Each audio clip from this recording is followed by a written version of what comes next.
Let the galaxy burn!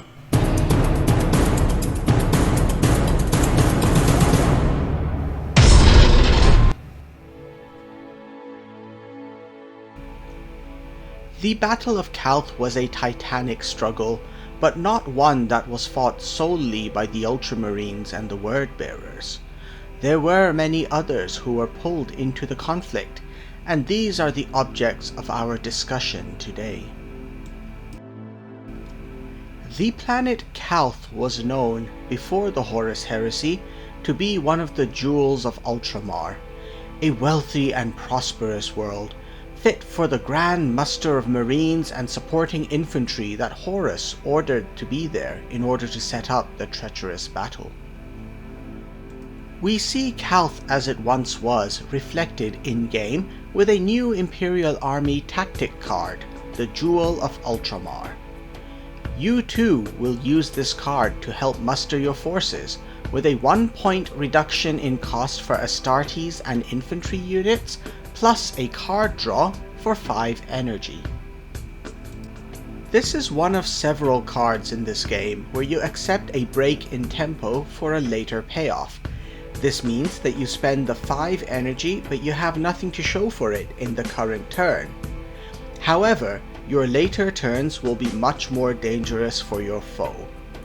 At 5 energy, this can be a bit of a gamble if you don't have board control when you play it, but if you do have board control, Jewel of Ultram can set you up for a strong finish later in the match. The Wordbearers did not assault the Sons of Ultramar on their own. They brought foul allies to Calth in the form of myriad cultists. These are simply base humans without the genetic and biological enhancements of the Space Marines. But just as the Ultramarines on Calth could simply not ignore the cultists, neither can you.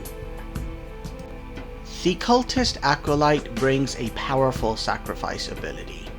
When they die while attacking, the enemy warlord will take 2 points of damage.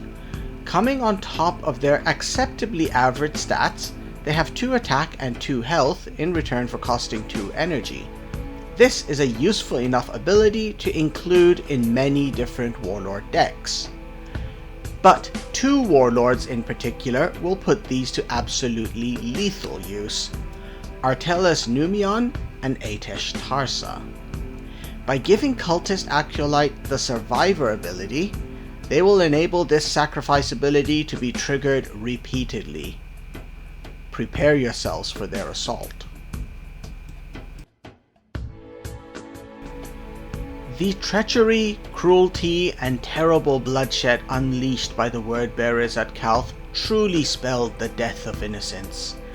Many amongst the Mechanicum of Mars fell deep into corruption through their involvement with the Wordbearers. This 5 energy tactic reflects that, as, after playing it, all Mechanicum troops that you put in play for the rest of the match will gain a Mark of Chaos. Much like Jewel of Ultram, this is a card that breaks your tempo. It doesn't even draw an extra card either, but the Marks of Chaos can be a huge advantage.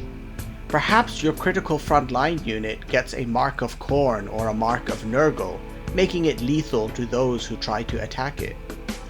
Perhaps your fragile offensive troop gets a Mark of Slaanesh or a Mark of Tzeentch that will help protect it from harm. Or perhaps, just perhaps, that frontline unit that is absolutely critical to you surviving for 1 more turn so that you can win the match, now gets a Mark of Tzeentch, and it becomes invisible, and now your warlord is left exposed to the full fury of your foe. The gods of chaos are fickle, and their blessing may in fact become a curse.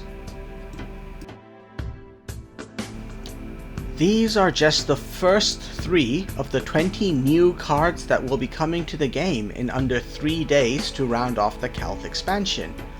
I'm excited to see what else will be revealed this week, and I hope to fight you in the next event with them on Friday.